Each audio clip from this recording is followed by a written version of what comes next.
Hello, today we're going to be rebuilding a Kanger Protank head. Now I know I've done this video before, but I've experimented lately and I found a much better way to do it. And this is the way I've been using for the last year or so. A lot of my friends use the Kanger Protanks. They're very popular. Also the EVODs can be rebuilt exactly the same way. So today we will be using sugar and cream worsted cotton yarn.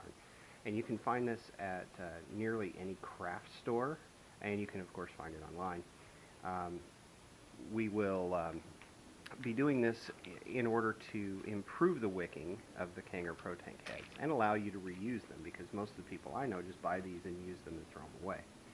Now, when you get these from the factory, they use silica wick, and silica is an okay wicking material. It's very heat resistant, and if you run it dry, it's not going to burn. However, it doesn't have the wicking ability that cotton has, and today we are going to do cotton, and this will allow you to go up to 12 or 15 watts on one of these Kanger Protank heads. Now, before we start, the first thing you ought to do is wash your hands. Make sure your hands are good and clean, because any contamination or oils on your fingers are going to affect the flavor if you don't wash your hands. And the second thing is we want to make sure, absolutely sure, that we're using a genuine Kanger head. The reason we want to use the Protank heads and not an EVOD head is primarily the size of the opening. As you see, the Kanger heads for the Protank have a much larger opening than the EVODs, and they also have a longer chimney. So let's make sure that we start with that. So the first thing we're going to do is we're going to open the head. Now this is a new one. This works the same way with the used ones. And what you want to do is you want to find the wicks and place them vertical, and then you put the base up to the first wide section there between your thumb and forefinger. Some people use tools to do this, but I find that with a little minor hand strength you can pop these open by hand. And the second thing is we're just going to grab the chimney in your hand. So then you just bend a little bit, and just the motion is going to be just like breaking it. And it'll pop right open. It requires very little strength at all, but you can also use pliers. The first thing you'll notice when you pop these open is it's going to have a couple of flavor wicks laying on top, and we'll just go ahead and remove those. Now then, we're going to disassemble the bottom. If you turn it over, you'll see that we have the base, we have a white little bit of silicone or rubber insulator, depending on the model you have, and then you'll have a center pin.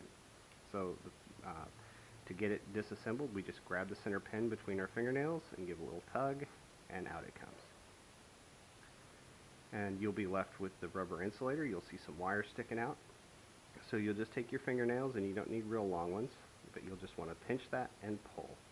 And out will come the rubber, in this case silicone insulator. And sometimes the wick and wire will come out. Other times you'll have to pop it out the front. So we'll set our parts here, make sure we don't use them, or don't lose them, and lay them out. So now that we've got it all taken apart, the next thing we want to do is we'll want to take off a new piece of wire and anneal it. And if you've seen my other videos, you'll know that annealing the wire does a couple things for us. First, it burns off impurities, and second, it's going to soften the wire to make it easier to work. So we're just going to cut off a little piece of wire here. This can be done with simply a pair of nail clippers.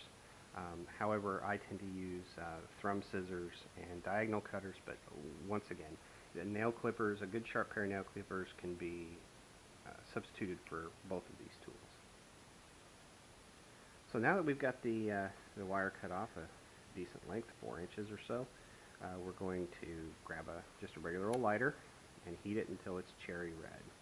We'll want to let it be red for a second or two, and it's going to cool down gradually, and this will make it much easier to work, and it'll also help you work kinks out of the wire as well.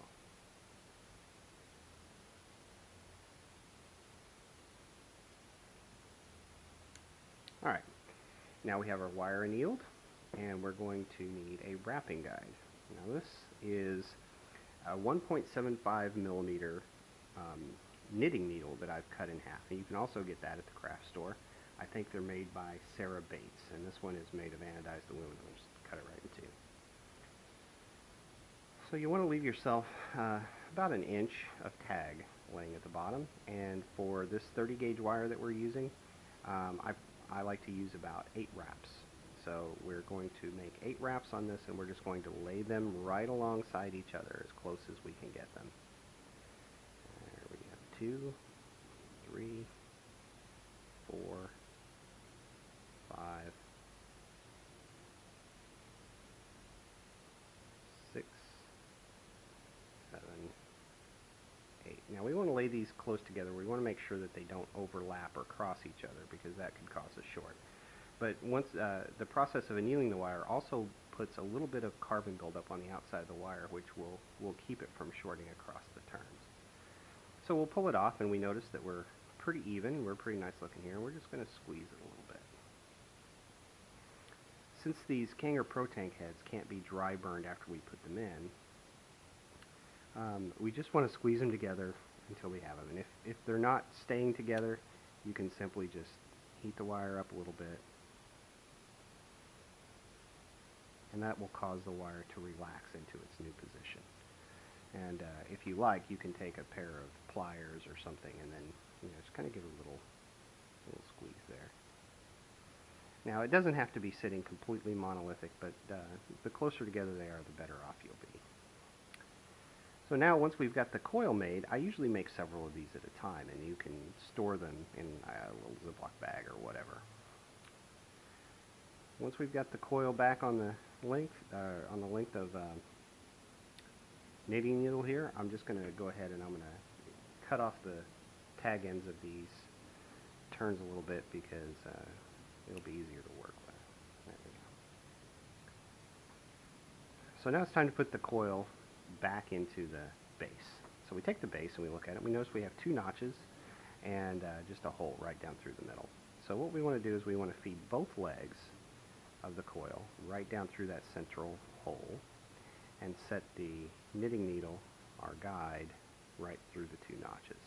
This will make sure that they're aligned properly when it comes time to place the wick in here, and it'll make sure that we don't go too far up or too far down when we do it. So once it's through, we want to grab and tug gently on the leads coming out, and we'll just pick one, it doesn't matter which one, and we'll fold it right over the side and as back against that as closely as possible. This will become our negative lead because it's going to be attached to the outside, and we'll leave our center lead, which will become our positive, sticking straight out. Now the next step to install is to take our insulator. Now if your insulator is dry, it's going to be difficult to get in there, so just put just a tiny little bit of e-liquid on here and roll it in your fingers, and that will lubricate it and help it go in easier. So you'll notice that the ring on one side is slightly larger than the other. We'll want to put the small end on first, and we will place it over the lead that we left. Put it straight up here, and then you just, with your thumbnail, you just work it in all the way around and give it a little push, and it'll snap right in. Now our remaining lead, once again, we'll do the exact same thing. We'll give it a little tug to make sure that it's seated properly, and then we'll just bend it right around over the insulator. And now it's time to install your center pin and push it in snug. You don't have to push it in real tight or anything. So there we go. We've got the hard part is done. So now we can withdraw our guide rod, and we notice the coil. If you look down, it's sitting nicely in the channel there. We want to make sure it's not up too high, because when you put this chimney back in place, you'll want to make sure that it doesn't short against that. There is a cup there.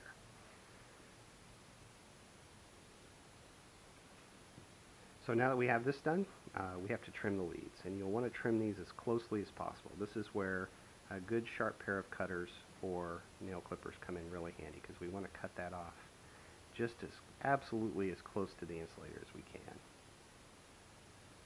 Any remaining wire may cause a short, and we definitely don't want that.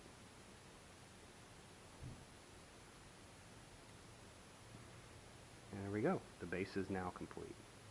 You'll want to look down there and look at your coil, and if it isn't quite centered, you can just take a toothpick or your your guide rod and just push it over to where it's as centered as possible inside the cup. Now the next step is very simple. We just have to add the wicking material in and put the cap back on. So take a section about 2 inches long and cut it off. Now in order to get this through here, a lot of people have problems doing this, and I found the best way to do this is to take your wick and put a good sized drop of e-liquid on one end, just right on the end of it there. And what we're going to do is we're going to roll this, and this will help it pack down. Just squeeze it tightly between your thumb and forefinger and roll it. And you want to do this for about 1/4 of an inch on the end of the wick. You want to go all the way down because we want this wick to be nice and fluffy, because that's when it's going to wick the best. But by rolling it tightly between your thumb and forefinger, it'll be able to slide right through that coil there. You want to pull it through until you get to the dry, fluffy part. And there we are. So the next thing we're going to need is some flavor wicks. There's a lot of people that say don't use them, but I believe that they impart a better flavor to the head. So what we can do is we'll just take and we'll trim off a little section at the end here. And we're going to use 2 flavor wicks. Now this worsted cotton yarn, it actually has 4 strands in it, and we're just going to pull all 4 of those strands apart. Don't just untwist them. Make sure you pull them completely apart, because they'll have a tendency to stay twisted together, and we definitely want them to be separate. And now we have our flavor wicks that we're going to add to the top. So if you're going to be using these within a few weeks, what I do is I go ahead and I pre-moisten the wicks. Now cotton, when you first wet it, it doesn't wick as good as it does after a few minutes or a couple hours or a few days. So I like to moisten the wick with e-liquid to get that process kick-started. So when I go to put it in my atomizer, it'll be ready to use right away. Now the next thing we'll do is we'll just take 2 of these wicks, these flavor wicks that we've made, and we'll just lay them right across the top. Make sure that they're straight, they're not twisted around each other, and that they're laying against the top of the coil. And what that does, in my opinion, is it increases the surface area of wick to coil, allowing you to get more vapor and more flavor out of the same size coil. Now that we've got them laying in there, we don't have any gaps, nothing like that. We want to make sure we still get airflow around the sides, that it's not, they're not stuck around the outside. And we simply press fit the chimney back into place. You want to go all the way around, make sure that it's seated well, and that it's on the top of the base straight, and then we just put the cap right back down where it goes. So our build is basically complete. Now all we have to do is just trim off the excess. And what you want to do is you'll take your thumb scissors or your clippers or your nail clippers, and you'll just lay it right along the widest part of the edge of the base and clip straight up, leaving just the tiniest little tuft sticking out.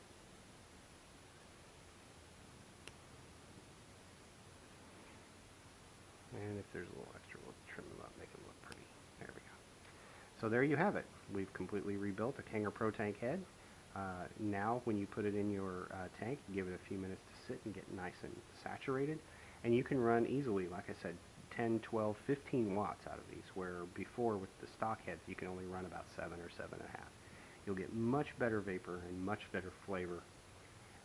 Flavor actually that rivals the K-Fun tanks. In some instances it's better. You won't get quite the vapor output that you do out of a K-Fun, but man, will this taste far better than you're used to off of the stock heads. Thank you for watching.